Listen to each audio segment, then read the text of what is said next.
Welcome back, everyone, to another deep dive. This time we're taking a look at the Book of Numbers, chapters 31 through 36 to be exact. We'll be exploring some pretty intense themes, from divine justice and wartime ethics to community sharing and even inheritance laws. So buckle up and get ready for a wild ride through these ancient texts. And who better to guide us through this than our expert? Always a pleasure to be here. These chapters offer some really fascinating insights into the complexities of community life, themes that are surprisingly relevant even thousands of years later. Let's dive right in. The very first thing we encounter is a war.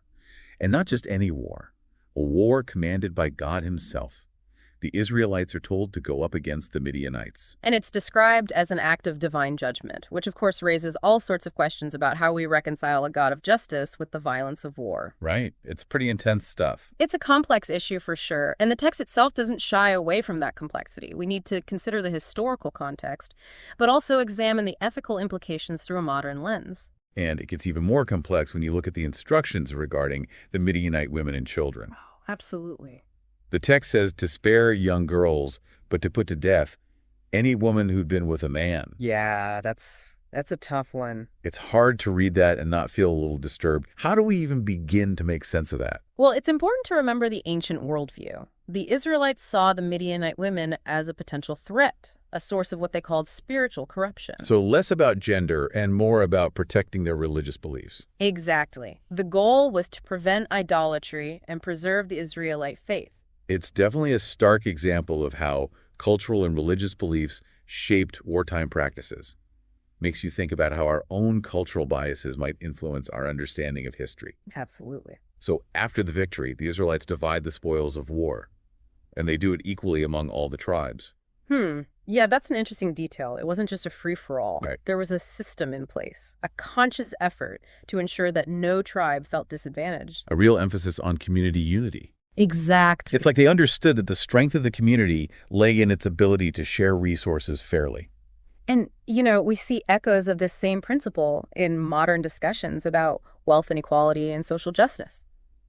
It's all about finding ways to create a more equitable society. Right. So from wartime ethics to resource allocation, we're already seeing how these ancient stories connect to modern concerns. And we're just getting started. In chapter 32, we meet the tribes of Reuben, Gad, and half of Manasseh. They find this really appealing land east of the Jordan River. And they ask Moses if they can just settle there. But Moses isn't exactly thrilled with the idea. He's worried they'll abandon the other tribes. Right. Especially before the conquest of Canaan is complete. You don't want to leave your allies hanging in the middle of a military campaign. Exactly. But these tribes, they make a compelling argument. They pledge to help the other Israelites secure their inheritance before settling down themselves. It's a pretty incredible commitment. They're basically saying, we'll get our reward, but only after everyone else is safe and secure. It's a powerful example of putting the needs of the community above personal gain. And, that principle applies just as much today as it did back then. Oh, absolutely. Whether it's in our personal relationships or our professional lives. Keeping our promises, even when it's inconvenient, it builds trust and strengthens those bonds. Couldn't agree more. So we've seen divine judgment, community sharing, and now the importance of honoring commitments. What else does the Book of Numbers have in store for us? Well, get this. In chapter 33, Moses takes the Israelites on a trip down memory lane. A trip down memory lane. Yeah. He recounts their entire journey from Egypt to the Promised Land. All the victories, the struggles, the moments of doubt and despair. It's like a giant history lesson. But why would he do this at this particular moment? It's not like they have time for story time with the Promised Land right there waiting for them. I think it's all about preparation. Imagine you're about to enter the Promised Land after 40 years in the wilderness. Moses doesn't give them a pep talk or a list of rules. He tells them a story. Because stories have power. Exactly. Stories connect us to our past. They remind us of where we've been and how far we've come. And in this case, Moses is reminding them of God's faithfulness throughout their journey. Yes. He's fostering a sense of gratitude for all that they've experienced. It's not just about remembering the past. It's about using the past to fuel their future. And, that's a powerful lesson for us today. It is. Taking time to reflect on our own experiences, both the highs and the lows, it can be incredibly valuable. It helps us appreciate how much we've grown, learn from our mistakes, and cultivate a spirit of gratitude. Couldn't have said it better myself. And speaking of knowing where you're going, Chapter 34 gets down to the nitty-gritty of dividing up the land. Ah, yes, the land allocation. God gives very specific instructions for how Canaan is to be divided among the 12 tribes. It's not just a random land grab. Right. There's a meticulous plan in place. Like a divine blueprint for community planning. I like that. A divine blueprint.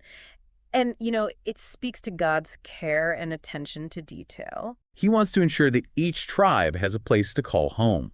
A piece of the promised land to cultivate and cherish. And we see this same concern for order and structure reflected in modern concepts like property rights and resource allocation. Absolutely. It's all about creating a stable and thriving society. Right. It's amazing how these ancient stories connect to our world today. So we've got divine judgment, community sharing, honoring commitments, the power of reflection, and now a divine plan for land distribution. Quite a lot to unpack. But wait, there's more. Chapter 35 introduces a concept that's both fascinating and incredibly relevant to our modern understanding of justice: the cities of refuge. Ah, yes, the cities of refuge. These were safe havens for individuals who had unintentionally caused harm. So like if someone accidentally killed another person, Exactly. and these cities protected them from acts of vengeance? Precisely. It was a way to prevent bloodshed and ensure that justice was served without resorting to an eye for an eye. It's fascinating because it seems to acknowledge the humanity of someone who made a terrible mistake, while still ensuring accountability. It's not just about punishment, it's about providing a path forward. It's like a precursor to our modern concept of manslaughter. Right. The idea that not all killings are created equal. And it raises some important questions about the role of rehabilitation in our justice system. These cities weren't just about protecting the innocent. They were also about giving people a chance to rebuild their lives and reintegrate into society. It's almost like a form of restorative justice, recognizing the humanity of even those who have committed crimes, offering them a path toward redemption. It's incredible how much wisdom and insight can be found in these chapters. They really do speak to our lives today. They do. We've covered a lot of ground already, but there's one more fascinating concept to explore: inheritance laws, and the potential for tribal lands to be fragmented through marriage. Ah, yes. Chapter 36. It delves into this concern that daughters who inherit land might marry outside their tribe, and that could lead to a transfer of ownership and a weakening of the tribe's overall integrity. It's a classic dilemma: individual rights versus the needs of the community. A tension that feels as relevant now as it did then. Absolutely. And the solution presented in the text is quite intriguing. Oh, tell me more. It allows women to inherit land, but encourages them to marry within their tribe. To ensure that the property stays within its original tribal boundaries. Exactly. It's a balancing act, a way to protect both individual rights and the overall stability of the community. A delicate dance between freedom and responsibility. It makes you think about how we navigate similar tensions in modern society. How do we balance individual freedom with the needs of the collective? How do we create laws and policies that are both just and equitable? These are the questions, aren't they? The questions that these ancient texts invite us to ponder. It's not just a historical document. It's a conversation starter, a springboard for deeper reflection on the human condition. Well, And that's what makes this deep dive so fascinating. We're uncovering these ancient stories and finding their echoes in our own lives, in our own struggles and triumphs. we're just getting started. There's so much more to uncover. We've only scratched the surface. I can't wait to see what other gems we unearth as we continue our exploration. But for now, let's take a breath and reflect on what we've learned so far. The Book of Numbers might be ancient, but it's full of stories that are surprisingly relevant to our lives today. Stay tuned, because when we come back, we'll be diving even deeper into the implications of these inheritance laws and what they can teach us about the delicate balance between individual rights and societal well-being. Picking up right where we left off with those inheritance laws in chapter 36. They might seem like ancient history, but those laws raise questions that are so relevant. Questions about individual freedom and the greater good, Yeah, it's that tension between personal choice and what's best for the whole society, a tension that's still very much alive today. In this case, it's the right of a daughter to choose who she wants to marry, versus the impact that choice could have on her tribe. Like, if she marries outside the tribe, her inheritance, her land, goes with her, potentially weakening her tribe's resources in unity. Exactly. The book really highlights how important it is to find a solution that respects both sides, It's not about taking away individual freedom. It's about understanding that our choices, Well, they have consequences. Consequences that can reach far beyond ourselves. It's like that saying, no man is an island.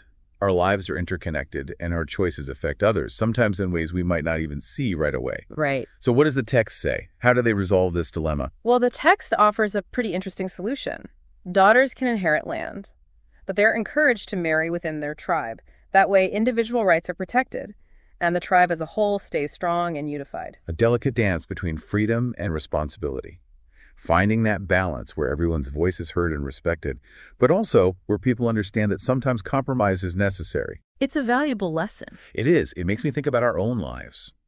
All the choices we make every day, about our careers, our relationships, even where we choose to live, they all have an impact, not just on us, but on those around us too. It's a reminder to be mindful, to think about the ripple effects of our actions, to talk to each other, to be honest and open, and to be willing to bend a little, to compromise, when it's for the greater good. All that wisdom packed into these ancient laws is amazing. And this theme, this balancing act between individual rights and the needs of the community, it runs throughout these chapters. It's not just about inheritance. Give me an example. Okay, well, take the division of spoils after the war with Midian. They could have just let everyone keep whatever they took. A free-for-all, everyone for themselves? Survival of the fittest.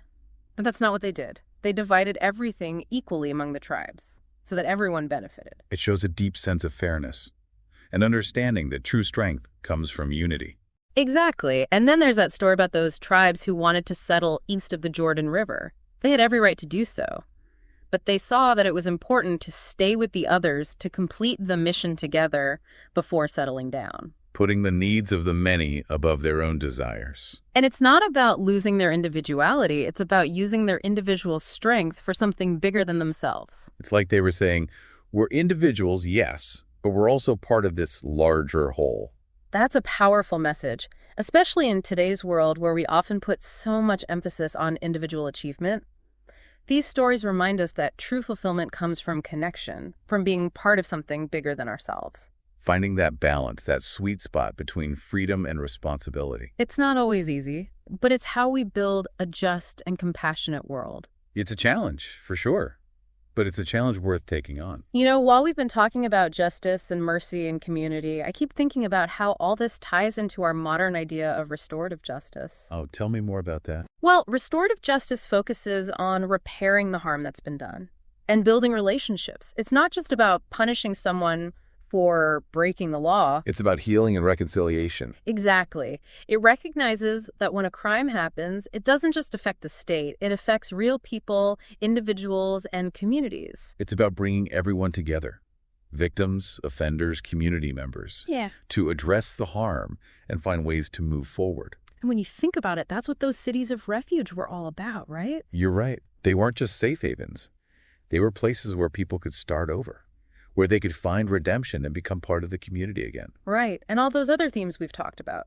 Sharing the spoils fairly, keeping promises, working together for the common good. It all points toward a system that values restoration and community well-being. It's like those ancient practices were laying the groundwork for a more just and humane way of dealing with conflict and harm. That's a great way to put it. And it's something we can learn from today. As we grapple with these huge issues like mass incarceration and racial injustice, these ancient stories offer a new perspective. A perspective that emphasizes community, accountability, and the possibility of redemption.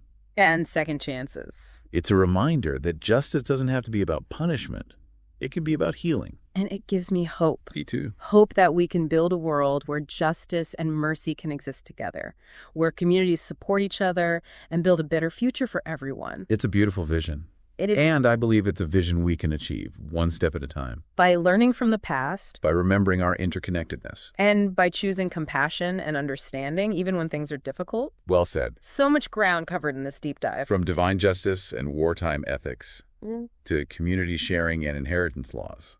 Quite a journey. But there's one more really important piece we need to talk about before we wrap things up. What's that? The power of reflection and gratitude. Ah, yes. That moment when Moses takes the Israelites on that trip down memory lane, reminding them of everything they'd been through, their whole journey from Egypt. He doesn't just give them instructions for the future. He reminds them of their past. Why is that so important? Because it grounds them, it reminds them who they are, where they came from, what they've survived. It connects them to their shared history. And it fills them with gratitude. Gratitude for the journey, even with all its hardships. Because gratitude is powerful. It changes how we see things. It helps us see the good, even when things are tough. And when we're grateful, we open ourselves up to receive even more blessings. What can we learn from that? From Moses' act of remembering? Well, I think it's a reminder for us to do the same, to stop and look back at our own lives, to acknowledge everything we've been through, the good and the bad. To celebrate how far we've come. And to give thanks for all the lessons we've learned along the way. Because when we do that, we tap into a source of strength. It helps us face whatever challenges come our way. We're drawing on the wisdom and experiences of our past to fuel our journey forward. That's powerful. It is. And it's not just about the past. It's also about the future. What do you mean? Well, as we reflect on our journey, we start to see patterns. We see our strengths, our weaknesses, what we're passionate about, what our purpose is. And we can use that knowledge to make better choices moving forward. To create the life we want. It's about taking all those lessons and writing the next chapter of our story. And taking ownership of our lives. Yeah. And believing in our ability to shape our own destiny. But we're not alone in that. Right. We have God to guide us. And our community to support us. It's a beautiful thing. It is. I think that's a good place to pause for now. It is. But stay tuned, because when we come back, we'll be sharing those final takeaways from Numbers, chapters 31 through 36. We'll talk about how these ancient lessons can be applied to our modern world, and how we can all work together to build a more just and compassionate society. And we're back for the final part of our deep dive into Numbers, chapters 31 through 36. It's been quite a journey, hasn't it? It really has. We've covered so much ground, from wartime ethics and dividing spoils to inheritance laws and the power of reflection. It's amazing how much these ancient stories still resonate with us today. Yeah, it's like we're looking back at the lives of these people who lived thousands of years ago, and yet their struggles and their triumphs, they're not so different from our own. The human experience really does transcend time and culture, doesn't it? It does. So as we wrap up this deep dive, let's try to bring it all together. Okay. What are the key takeaways from these chapters of Numbers? What are those nuggets of wisdom that we can carry with us? Well, I think one of the most important themes is that idea of balance. Yeah, finding that balance between individual freedom and the needs of the community, between justice and mercy, between remembering the past and embracing the future. It's a delicate dance, isn't it? Trying to find that sweet spot where everyone feels heard and respected, but where we also work together for the common good. Exactly. And it's a dance we're all participating in, whether we realize it or not. That's true. Every choice we make, every action we take, it all has an impact. It tips the scales one way or another. It's a reminder that we're all connected. We're part of something much bigger than ourselves. And our actions have ripple effects that go far beyond our own little world. So it's important to be mindful of the choices we make. To be intentional. To live with purpose. Exactly. To think about the impact we have on the world around us, and to remember that even small acts of kindness and compassion and justice, they can make a real difference. Like Margaret Mead said, never doubt that a small group of thoughtful, committed citizens can change the world. Indeed, it's the only thing that ever has. Powerful words. And that's where I think the power of reflection comes in. Taking the time to pause and look back at our lives, to examine our choices and learn from our experiences. And as we do that, it's crucial to cultivate a sense of gratitude. Gratitude. Yeah, gratitude for the journey, gratitude for the lessons we've learned, gratitude for the people who've been there for us. Because gratitude changes everything. It helps us focus on the good, even when things are hard. It opens our hearts to receive more blessings. It's like we're drawing strength from the well of our own experiences. It's a reminder that even when things are tough, there's always something to be thankful for. And that brings us to the final takeaway from these chapters. The most important one, perhaps. What's that? The enduring presence of God. Yes. Throughout these stories, we see God at work, guiding the Israelites, protecting them, providing for their needs, and calling them to a higher purpose. And that same God is with us today. He's walking with us on our journey, offering us his love and grace and strength to help us face whatever challenges come our way. It's a comforting thought, isn't it? It is. It gives us hope and courage, and it reminds us that we're never truly alone. So as we conclude our deep dive into Numbers, chapters 31 through 36, let's carry these takeaways with us. Okay. The importance of balance, the power of intentionality, the transformative nature of reflection and gratitude, and the unwavering